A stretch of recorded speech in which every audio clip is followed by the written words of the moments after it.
নমস্কাৰ বন্ধুসকল, স্বাগতম জনাইছোঁ মোৰ ইউটিউব চেনেল কল্পদা ব্লগাৰলৈ।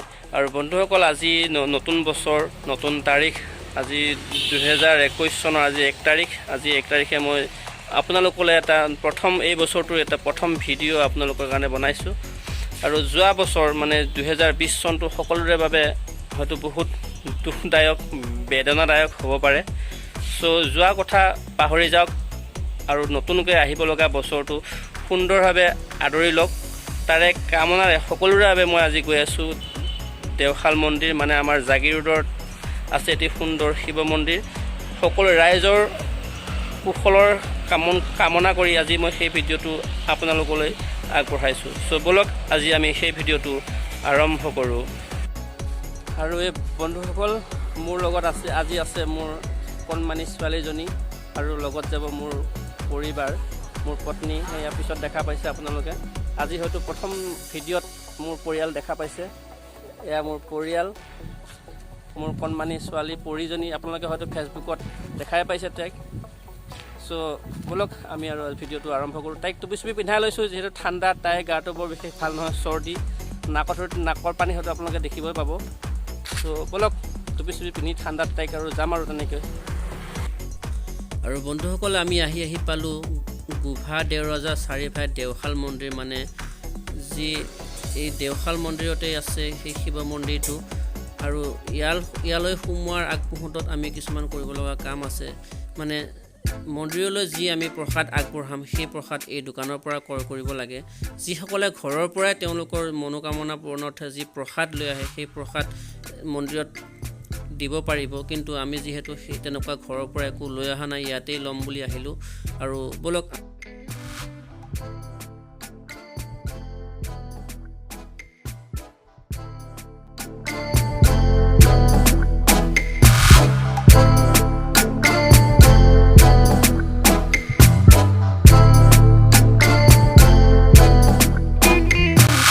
বস্তুখিনি লোৱা হৈ গ'ল। মানে শৰাই যিবিলাক বস্তু আছে, মাহ প্ৰসাদ, ফল মূল, ধূপ ধূনা, চাকি বন্তি, সকলোবিলাক লোৱা হৈছে।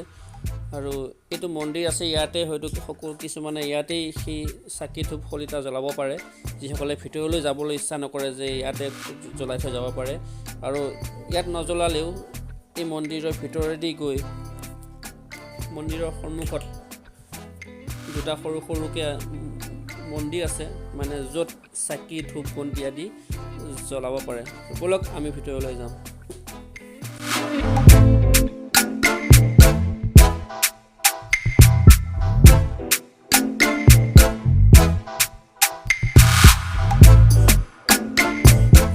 আৰু দেখিছে ইমানবিলাক ভক্ত ইয়ালৈ আহিছে আজি সেই মন্দিৰলৈ, মন্দিৰ দৰ্শন কৰিবলৈ। ইমান মানুহ আগৰে নহয়, কিন্তু এই নতুন বছৰ বুলি, পহিলা তাৰিখ বুলি ইমান ভক্তসকল আহিছে শিৱৰ আশীষ ল'বলৈ। চাওক, আপোনালোকে নিজে অনুভৱ কৰক কিমান মানুহ হ'ব পাৰে। মই আহিছোঁ বৰ্তমান 1 বাজি গ'ল। 1 বাজি যোৱাৰ সময়ত এইখিনি মানুহ আপোনালোকে দেখিবলৈ পাইছে, কিন্তু পুৱাৰ সময়ত হয়তো ইয়াত কিমান মানুহ হ'ব পাৰে আপোনালোকে নিশ্চয় অনুভৱ কৰিব পাৰিছে।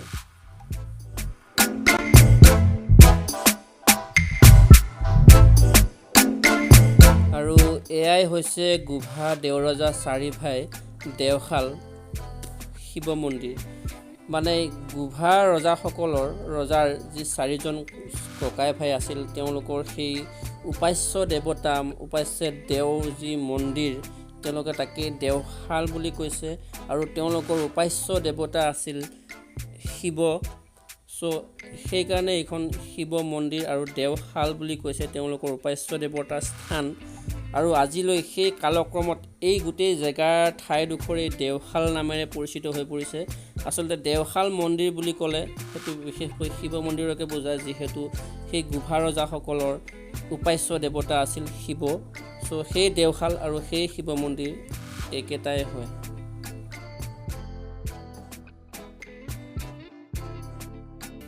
আৰু বন্ধুসকল, যিহেতু এই ঠাইত চাকি বন্তি জ্বলাব লাগে, কিয়নো শিৱভক্ত পৰম ভক্ত আছিল নন্দী, আৰু এয়া হৈছে নন্দীৰ মূৰ্তি। আৰু নন্দীৰ আদেশানুক্ৰমেহে আপুনি শিৱৰ পৰম সান্নিধ্য লাভ কৰিব পাৰিব। আৰু সেইকাৰণেই পোনপ্ৰথমে মূল মন্দিৰৰ সন্মুখত এয়া নন্দী স্থাপন কৰিছে তেওঁলোকে। মন্দিৰৰ মূল মন্দিৰৰ দুয়োকাষে দুটা নন্দী তেওঁলোকে সংস্থাপন কৰিছে আৰু সেই নন্দীতেই সেই নন্দীৰ চৰণতেই আপোনালোকে চাকি ধূপ বন্তি আদি জ্বলাই তেওঁ সেৱা জনাইহে মূল মন্দিৰলৈ প্ৰৱেশ কৰিব লাগে। আৰু এয়াই হৈছে সেই সকলোবোৰ মানুহে নিজৰ মনৰ কামনা পূৰণ কৰি নন্দীৰ ওচৰত চাকি ধূপ বন্তি আদি জ্বলাই ভিতৰলৈ প্ৰৱেশ কৰে। আৰু বন্ধুসকল, এয়া আপোনালোকে দেখিছে মানুহৰ কিমান ভিৰ, আৰু এই ভিৰ দেখি মোৰ আজি ভূপেন হাজৰিকাদেৱৰ এটি বিশেষ গীতলৈ মনত পৰিছে, মানুহ দেখিছোঁ আজি বহুত মানুহ।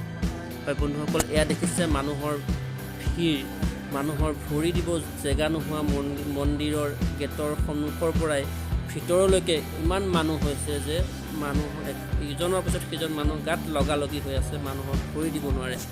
আৰু ইয়াতেই আছোঁ মই বৰ্তমান, সেই লাইন পাতিছিলোঁ আৰু বহুত সময়ৰ অন্তত আহি মই এই স্থান পাইছোঁহি, যি স্থানত যি আপোনালোকৰ শৰাই লৈ আহিছে বা ময়ো যি শৰাই লৈ আহিছিলোঁ, সেই শৰাই ভগৱানৰ শ্ৰীচৰণত অৰ্পণ কৰিবলৈ এই থানতেই দিব লাগিব।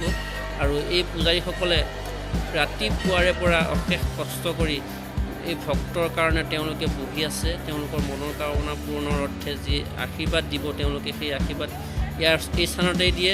আৰু এই ফুল পৰ্যল লৈ আপোনালোকে এনেদৰে শিৱৰ চৰণত মূৰ দোৱাব লাগিব। 3 বজালৈকে মানুহে অপেক্ষা কৰি আছে যে তেওঁলোকে ভগৱানৰ ওচৰত মূৰ দোৱাব, নতুন বছৰৰ কাৰণে তেওঁলোকে আশীষ বিচাৰিব যে নতুন বছৰটো যেন ভালে কুশলে যায়, যি 2020 চনৰ দৰে নহয়।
বাহিৰত কিছুমান বিশেষভাৱে সক্ষম লোক বাহিৰত খাৰা হৈ থাকে, এনেকৈ বহি থাকে, কোনোবাই এনেকৈ আছে। আৰু এয়া দেখিছে এজন বিকলাংগ লোক, তেওঁ এখন ৰিক্সাৰ ওপৰত চাইকেলৰ ওপৰত বহি আছে, যিয়ে যি পাৰে দিছে, 10-5 টকা যি পাইছে দিছে। মই যিমান পাৰোঁ ময়ো সহায় কৰিছোঁ, 10 টকা বাহিৰত দিছোঁ। মন যায় বহুতকে সহায় কৰিবলৈ, কিন্তু সম্ভৱপৰো নহয়।